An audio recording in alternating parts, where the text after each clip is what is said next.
I'm Sarah Nagel. I've spent my career leading research and product development within some of the world's largest brands. And I'm Chad Reynolds. I'm a serial entrepreneur and the founder and CEO of Verve.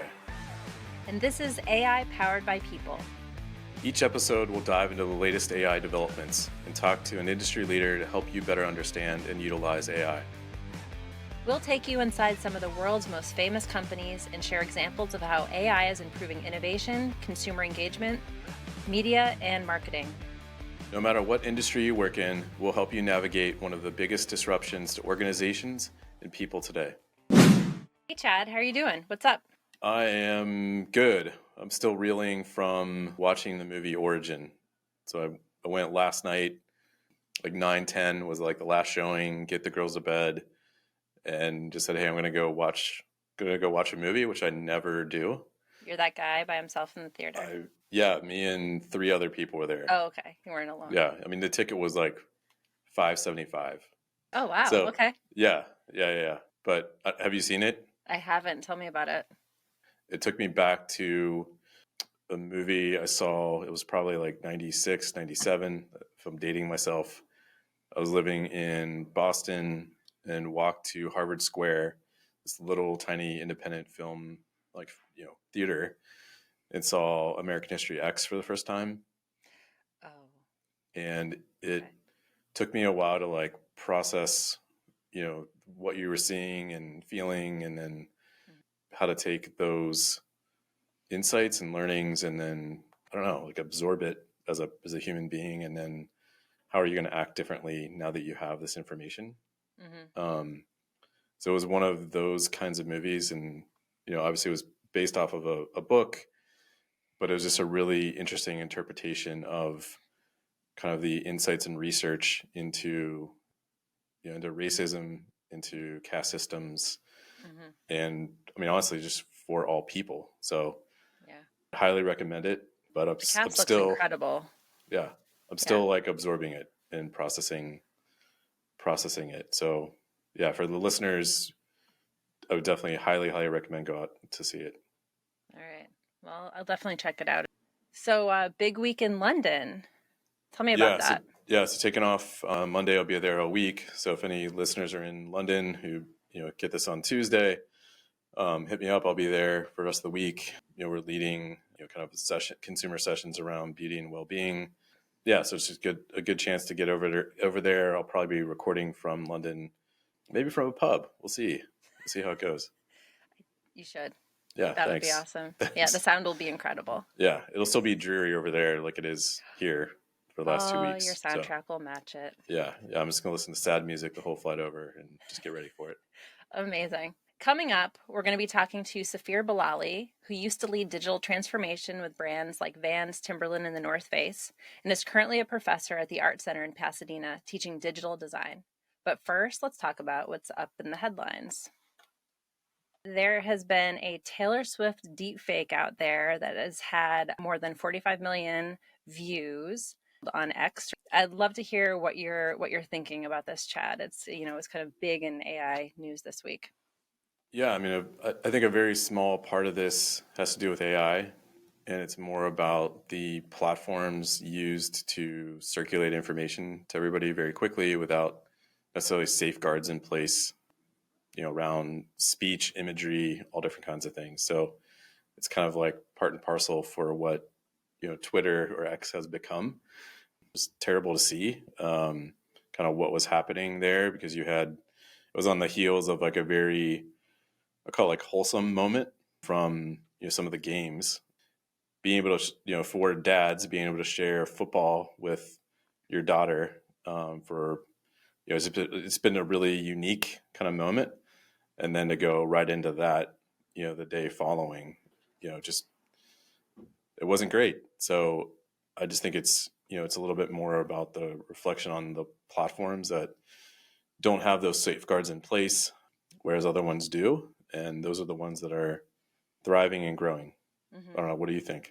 I was just happy to see that the Swifties jumped in to help her out with, hashtags that diverted or kind of flooded X with positive imagery. So she's got a really fantastic fan base that cares about her as an artist. and as a person. So I think, the, positivity one, I The think community there. stepped up. Yeah, They absolutely. definitely did. I just think it's an interesting thing to think about because like anybody that has their image out there, could, deep fake could be created, but like you said too, it's also thinking about like making sure that the platforms that we're using can protect those images that if they do end up out there that we could kind of pull them quickly or safeguard us in some sort of way. Yeah, I mean, just creating content now is just going to, exponentially grow. So it just Hmm. becomes more and more important to, to have safeguards in place that, protect not only the people that are inside the images, but also, how this is getting shared out. So I think the platforms that are making it safe for, safe for people Hmm. to consume content, share content, things like those, and also have kind of a place for brands to play, are definitely winning. Hmm. Somewhat related to that, there was this article, a couple articles that we saw about this tool called Nightshade, which is a project coming out of the University of Chicago that is a tool that essentially poisons data or art that you create. So the art cannot be used to train LLM. So it's a way to kind of safeguard art. Yeah. And the way that it was described, it's that I loved was it's like putting hot sauce in your lunch so it doesn't get stolen from the workplace fridge. What do you think about Yeah. this? I mean, some people love hot sauce. So, Yeah. um, yeah, I mean, I think there are going to continue to be ways that people are creating to protect it. So you've got obviously the platform is one way to do it. The other way is to build content in a way that essentially is the poison pill. So it can't be seen. It's it's like putting watermarks all over stock photography, right? It's like it's kind of impossible, or I guess it used to be impossible to use the content if it popped up in like a PowerPoint and things like that. You would kind of know that, hey, you didn't compensate someone to get that image. Mhm. So I think we're just going to continue to see lots of like creativity in how how we're trying to protect content. Well, in other news, the New York Times is building their own AI team, and this is, coming off of, the news recently that they were with the lawsuit related to OpenAI. So they're creating their own team to help them with content. So the team is going to be comprised of machine learning engineer, software engineer, designers, and editors. But they still say that the content is going to be all about authentic journalism. So they'll be Yeah. continue to be driven by human experts, but they're going to be, exploring at least the idea of using AI. Yeah, better late than never. But I don't think you can operate in the future without utilizing these tools. I mean, even just some of the comments over the last few days with like Sam Altman referring to or just describing the startups in the future can be founded by one person and then using AI to become the next billion-dollar company. Hmm. I think they're a lot of these tools are just providing superpowers, and so why wouldn't you use those superpowers if you're trying to create content, do research, but obviously like fact check what you're doing. So Hmm. it just makes sense to utilize it as much as you can. I heard he's got some bets going with his other CEO buddies, like tech CEO buddies, about Yeah, when the first one person company is going to become a unicorn. So I think that's, maybe we should be placing bets on yeah, that too. It'd yeah, be kind of fun. Okay, so next up here, there's a study that finds the AI revolution, is what they're calling it. Basically, it's crawling through companies or through enterprises. It's moving really really slowly. So the adoption of kind of taking in AI is pretty slow. I can attest to that too. Even trying to get folks onto the podcast here. So we have a lot of friends in a lot of organizations, and a lot of them are, yes, we'd love to participate, but the policy at our company is, or we haven't kind of like created the policies around AI to be able to speak about it yet. So not yet, but yeah, soon. yeah. So I've definitely heard that. I think it is progressing pretty fast compared to other technologies that were transformative. I mean, just coming from the cloud, kind of that Gen 1 cloud revolution that hit enterprises. Mm-hmm. I mean, it took a few years to even just get comfortable with putting your files in the cloud. But a lot of companies are moving fairly fast to come up with some of the policies, for employees, but then also doing some experiments for how can we actually utilize this. And then in a really, I think, thoughtful move is creating these policies with providers, to get informed on like what's possible, what are some of the watch outs we should have, and also those providers like us sharing our perspective on kind of what the future holds and how this can actually save you time and money and give you a competitive advantage by embracing these things. Well, a company that kind of jumped into the AI pool quickly was Instacart, and it's pretty interesting and made me giggle a little bit. I love these images. These images are awesome, by the way. And I'll describe them for the people that are listening. But Instacart has been using generative AI to create photography for its recipes. And the recipes have been written by AI, which they disclosed at Instacart. And some of the photos are super quirky, and some are describing as absurd, disturbing or absurd. So the images, if you're not looking at it, are basically a roast chicken that looks like it's two chickens that are conjoined. Like hugging. It's like a hugging chicken. Something like that. It's perfect for Valentine's Day. And then there's a hot dog salad, which was created by AI. Hold on. You haven't had a hot dog salad before? I'm vegan, and I'm going to stay that way after looking at these images. It's disruptive innovation for what to make tonight. Hot dog salad. Yeah. Tomato hot dog salad. You sure a 3-year-old didn't make these? My kid would love it. Okay, now let's get to our interview with Safir Bellali, who is a professor at ArtCenter in Pasadena, using image generation tools like Midjourney, DALL-E, Stable Diffusion, and Leonardo to create work with his students. He also consults with Epic Games, and he founded Project Alif, which brings excellent and design education to underserved regions, starting in Africa and specifically Morocco, because that's where Safir is from. So I'm excited to learn about Safir's curriculum and how he and the students basically teach each other because, everything is moving so quickly. I'm excited to hear from Safir because in a, maybe a strange way, he's giving us a blueprint of how his students are using AI together in a more collaborative setting to experiment and create new things that could be a blueprint for, us inside of companies. All right. Are you ready? Let's do this. Hey, Safir, welcome to the podcast. It's great to see you. Great to see you too. Thanks for having me. So for the listeners, Safir and I used to work together at VF. So we've known each other for a while. And Chad, you met Safir 7 years ago? Yeah, it's been a while. A while, yeah. So it's nice to get back together, a bunch of designers back on the podcast together. So Safir, could we start with you talking about your background and also maybe leading up to experience you had at VF and then leading into what you're doing now? Of course. So my background is maybe not the most obvious one, but it's part of my journey.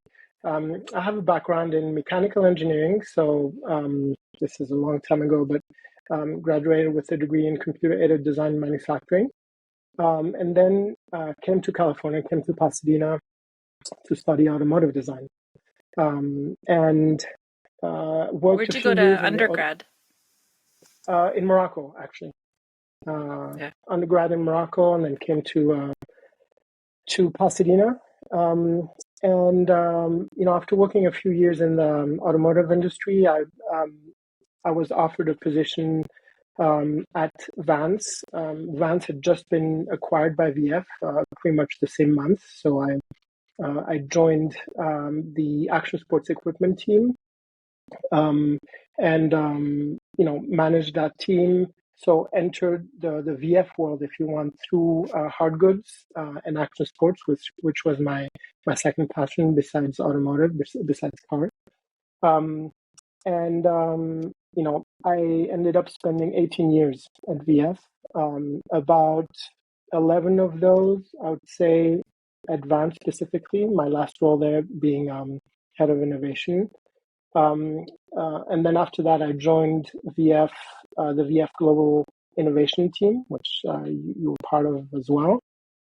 And transitioned into a role that I had pitched for myself as part of the digital product creation initiative pitch that I, with other team members and leaders at VF, pitched to the leadership.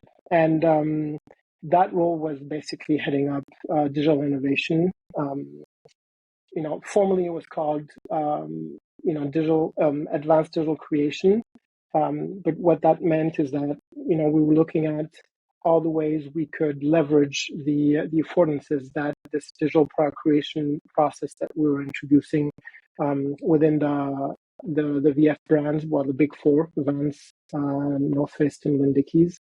So seeing how we could really take full advantage of these affordances to create new products, to create new experiences, and also rethink how we bring product to the market.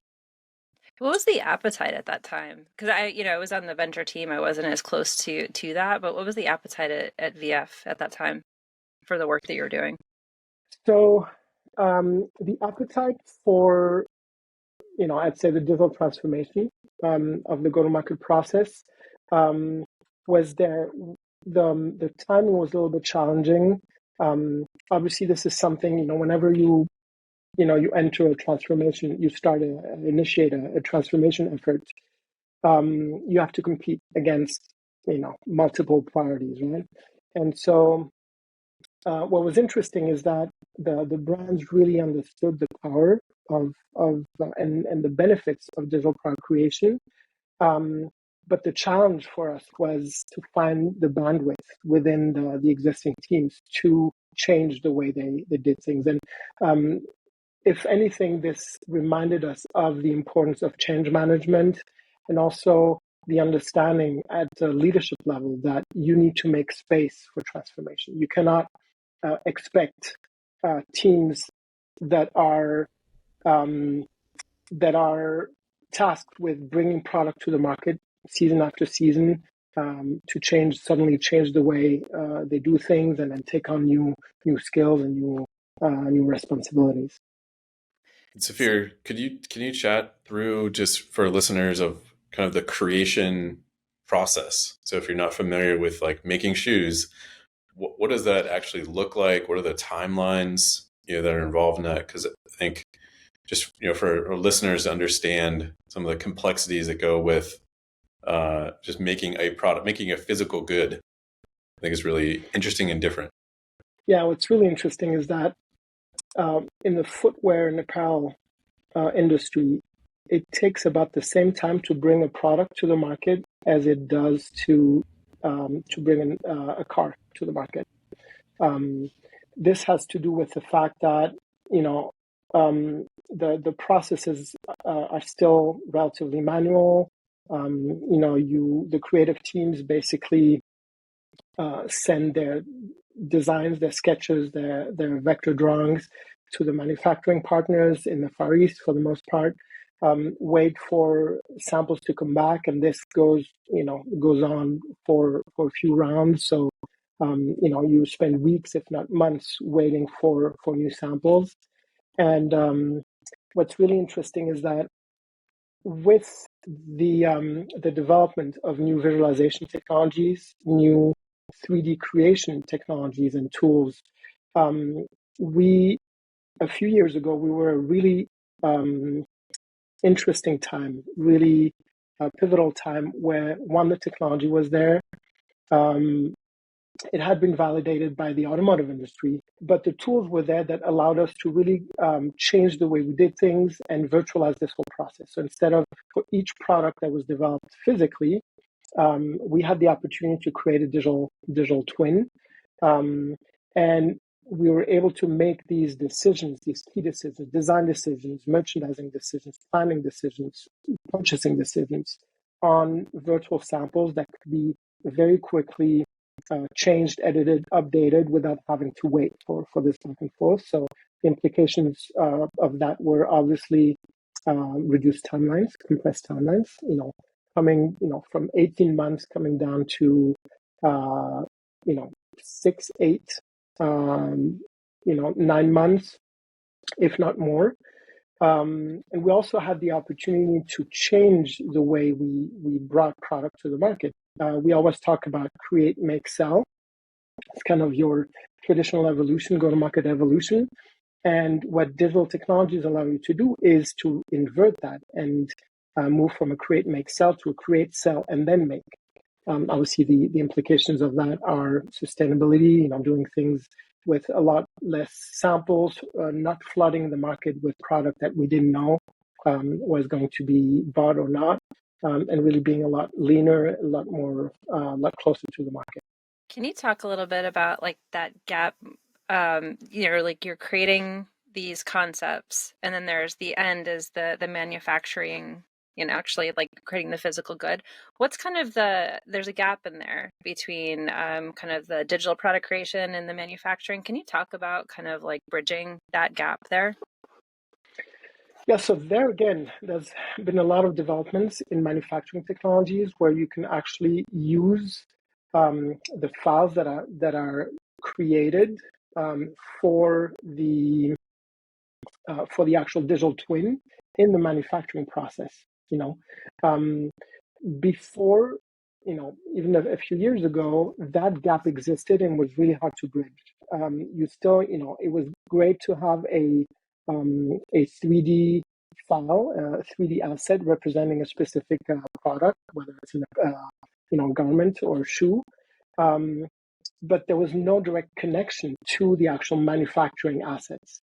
Right now, with 3D engineered knitting, with 3D printing, with rapid manufacturing, automation, sewing automation, and things like that, you can actually connect the two. It's still, in its infancy, but there's definitely technology that allows you to connect these assets that you create as part of the creation process with the manufacturing ones.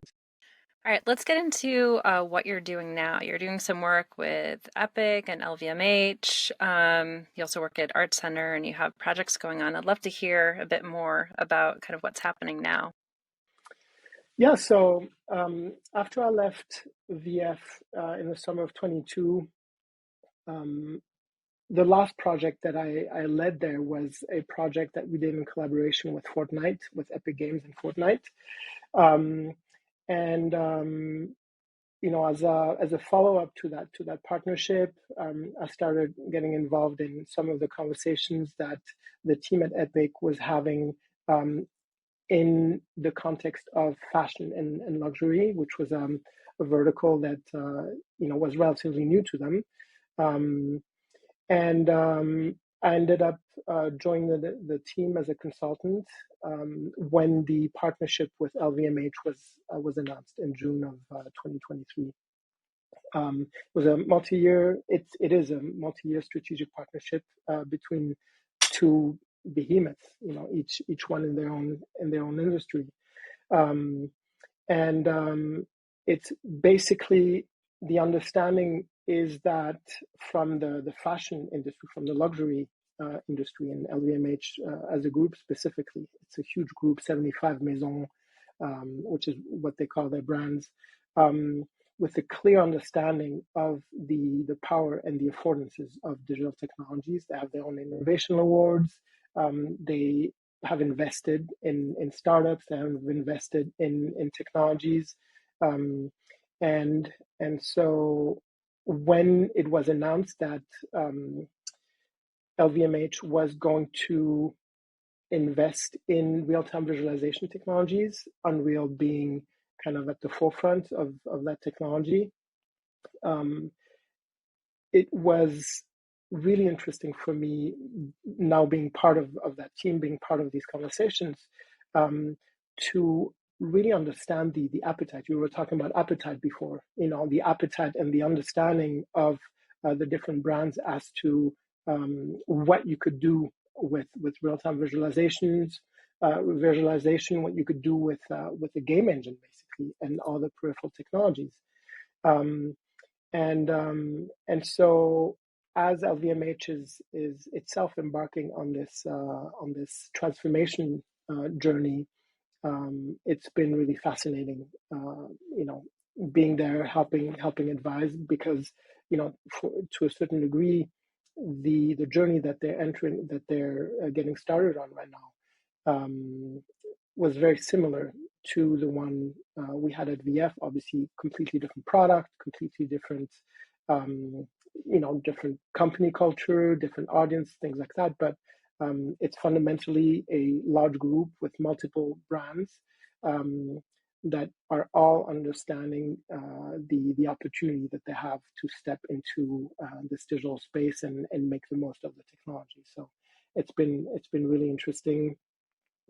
The work that I do at Art Center is interesting as well, because obviously education, pretty early in the process, in my innovation role, especially in the digital innovation role at VF, understood that education and skills is a strategic priority for any organization, especially in the fast evolving universe and a fast evolving environment that we see around us. These tools, these technologies evolve so quickly. It's really, really hard to, even stay up to date. It's really hard to understand what, how to prepare ourselves as an organization for the challenges of tomorrow. The changes in consumer expectations, the way they interact with the brands, the way they interact with the product, the way they absorb content, on the marketing side, for instance. So I understood very quickly that from a strategic point of view, any innovation effort should take into account education and skills. And so I started, investing more and more time in teaching myself. So I teach, this term, I teach 2 classes at ArtCenter College of Design. One of them is a sponsored project. It's more of an experiential design for rural Caribbean. And the other one is more of an experimental class that introduces new tools to creatives to allow them to tell more powerful stories as designers, as creators. And the idea is basically to say, you're a student. It doesn't matter what major you're in. You could be in product design, automotive, film, photography, interaction design, fine art. You are a storyteller, ultimately. Whether you have an idea that revolution or changes the world, or you come up with something that is a piece of art, you are a storyteller.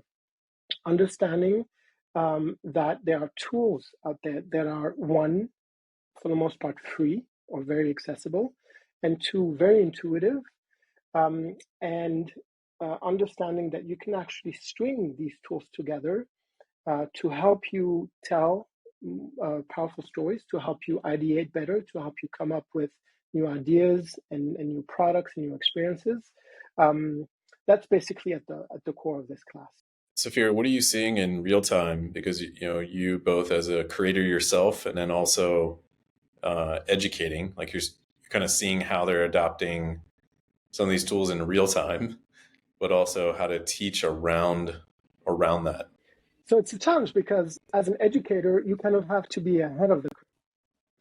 You have to learn yourself so you can teach.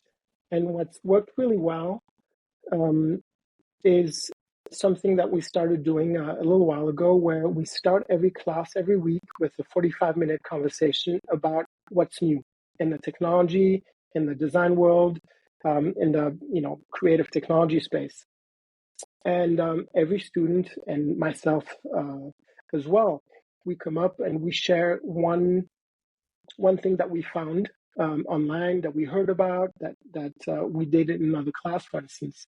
And what this does is that it allows us all to kind of stay up to date.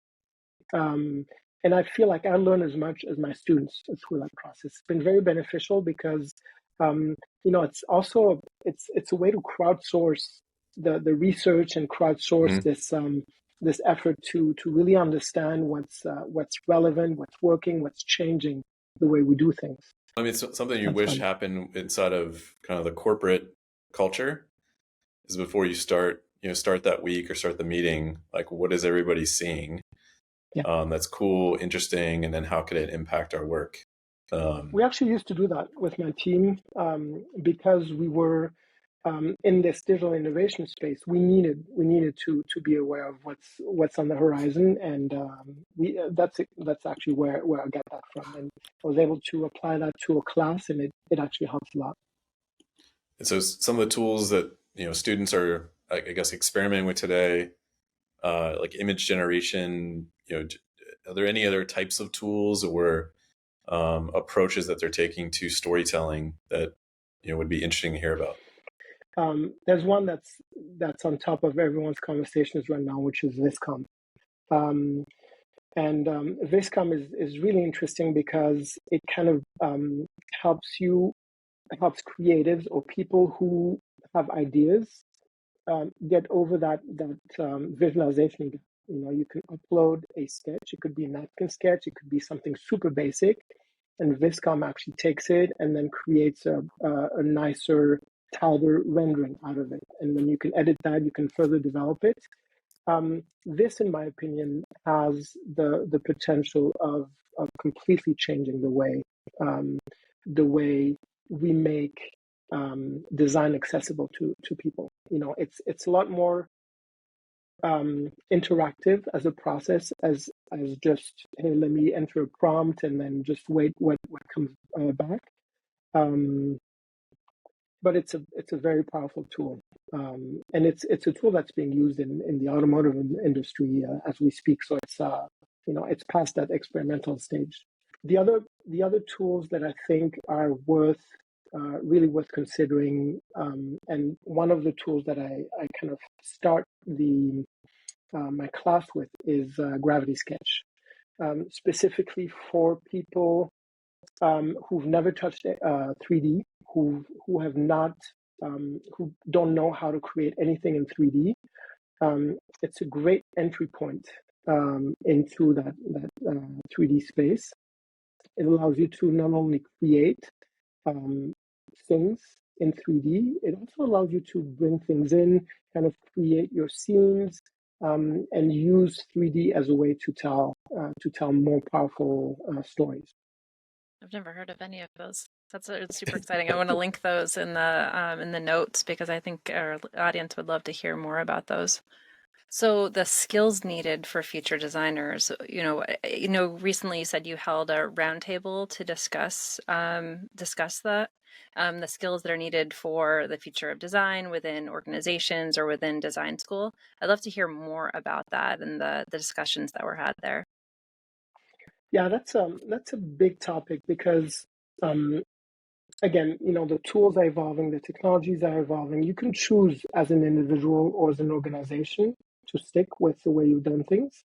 But the risk is that others who are able to master these tools will be able to create better products, will be able to create better experiences, and will be able to bring more mature concepts to the market way before you. So about a year ago, in February of last year, I brought together a group of creative leaders, from all over the world, from across multiple industries, so automotive design, fashion, photography, product design, film. We were about 18, and we met in Marrakesh. It was kind of, we dubbed it a creative offsite. It was really a roundtable, an old creative summit to discuss these big shifts that are happening. And the idea was basically to hear from these creative leaders who themselves are well established. We had the chief designer of Citroën, for instance. We had a person leading a big digital transformation effort in the fashion industry. The idea was basically to kind of get an idea of what these big shifts that are happening are looking like. at a macro level, with these changes that are happening from a technology point of view, what does it mean? What are the skills that these professionals see becoming important, becoming non-negotiables, but also what are the skills that they're not finding in current graduates? The idea was basically to bridge the gap between what the industries need and what the educational institutions actually are delivering in terms of education skills, etc. So, what are some of And those skills? so what came out of these conversations is that there are two fundamental skills, and they're less skills than actually abilities and competencies. The first one is this ability to stay curious, continuous learning, understand the power of continuous learning, and be okay not knowing anything and wanting to learn about it. This is something that everyone faces, at some point, and being able to stay curious and be an eternal learner is really important. The second one is developing a certain mental agility that allows them to understand when a new tool becomes available, very quickly understand how they can use that tool, what it takes to onboard that tool, and quickly adopt it or adapt it if it makes sense in the creative process, and move on. It's less these days. It's less about being a super user in this specific program, having years of experience, as a Maya 3D artist and things like that. It's less about that than it is the ability to say, okay, I know what this tool does. I also know that there are other tools that are becoming available that make this whole process a lot easier, that are completely bypassing a lot of these very tedious and manual aspects. I'm going to try it. I'm going to try it. I'm going to learn it. The good thing is that these tools, the new tools that are coming online, are very intuitive. The interfaces are pretty intuitive. It doesn't take nearly as long to learn them. So instead of a list of skills and a list of tools and programs that someone can show on their resume, demonstrating the ability to explore and understand what new tools, what different tools allow you to do, and really putting that into practice is, for me, the most fundamental skill. Safir, can you talk about the use of these tools, different types of technology and AI, and the balance of human creativity? Like, where's the human role in this? Yeah, that's a big one. That's a big topic, and I think I remember there's a quote from Yuval Noah Harari who said that AI has hacked the operating system of humanity. And to me, what that means is that we're at an inflection point. Now, not just as human beings, but also as creatives, where our role in the world of creativity and the creative process, our role as human beings is being challenged. But to me, it feels like it is an opportunity for human creatives to think about what value they bring to the process. Because as designers, we've all been in a situation where we realize that out of a full workday, we maybe spent an hour or two actually being creative and actually thinking of ideas that bring value, and the rest of the time is just administrative, is just organizational, is are non-value adding tasks, right? So I see this as an invitation to think about what our role is as human beings, and really, really think about what are the things that are part of our traditional creative process that can be automated. What is it that you can pawn off to a robot or to an algorithm, but also how you can use these technologies, how you can use AI to supercharge what you're doing. And there are examples. There are clear examples of what you can do in terms of inspiration. As a designer, instead of spending hours on Google looking for imagery that you can be inspired by, you can have a much more focused and pointed research phase that gives you the answers that you need without you having to spend hours. Right? You can also use AI to um, kind of expand, think a little bit outside of the box. One thing that's really challenging for human beings, especially if you have a lot of experience, is what they call the expertise bias. Having spent, even if you're creative, even if you're an innovator, intrinsically, if you've been doing this for a long time, you have a certain approach to things. You have a certain way of doing things, and that very often precludes you from thinking outside and considering concepts, ideas that fall outside of your typical you know uh, comfort zone, if you want. AI just breaks through all that. It brings you things. It allows you to create mashups that you would never think of. Obviously, you have to control that. As a creative, your role is to control this effort and not just to enter some prompt and then just accept what's being fed back to you. But these are tools that, in my opinion, supercharge your creative abilities as a designer. And so I look at this as more of an opportunity um, to help people who have good ideas, um, to bring those ideas to life. Um, Obviously, there's going to be a lot of bad stuff. There's going to be a lot of um, trash out there. But hopefully, we can use the technologies to sift through all that content and kind of filter the things that are worth our attention. Yeah.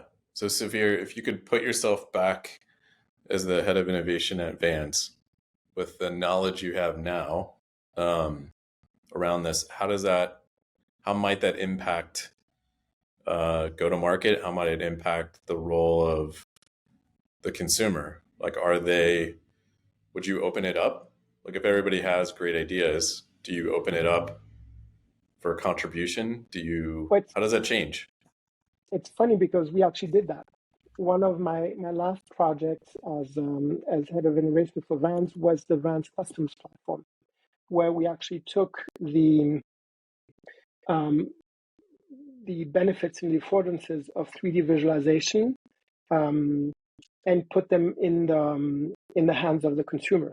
We opened it up. We developed this 3D interface where the consumer could make choices, creative choices, choose what material goes on that panel, even upload their own prints, their own artwork to be placed on the actual shoe, see the result, and then have it made. What I think um, would change between then and now, mind you, it's only been 6-7 years, um, is the quality of the input, the quality of the output, um, and hopefully also the ability to execute and to um, bring that idea, that product to life in a much shorter amount of time. But it's a journey. It's a journey, and I think as these technologies become more and more infused in our day to day, the consumers are going to expect that, and the organizations, the brand, are going to are going to need to find a way to respond to those expectations. So it's going to be it's an interesting time right now. It's going to be a fascinating few years. So that's all the time we have today. Safir, thanks so much for joining us. I really appreciate being on the podcast. Of course. Thanks, Chad. Well, that was a great interview with Safir. I think one of my big takeaways from this was understanding how he works with his students to learn. So having that discussion in the beginning of the class to hear what they're seeing, and he can talk about what he's seeing, and they can discuss. I think it's really really interesting, and I would love to I'd love to be part of that classroom to be able to hear what they're talking about. Yeah, I mean, it's definitely a case of the tools making the players better, and then creating that right environment. So if you're inside of a company, yes, you can experiment with tools, but I think the way that you're going to learn the most is to gather a team together and to experiment with these tools in a kind of a safe space together to share out those learnings and what you're making. So it's awesome to see that in that classroom setting, and then like a blueprint to take back to your team. Well, that's going to do it for this episode of AI Powered by People. The show is produced by Steve Berkowitz and brought to you by Verve. Thanks for listening. We'll be back next Tuesday. Don't eat hot dog salads.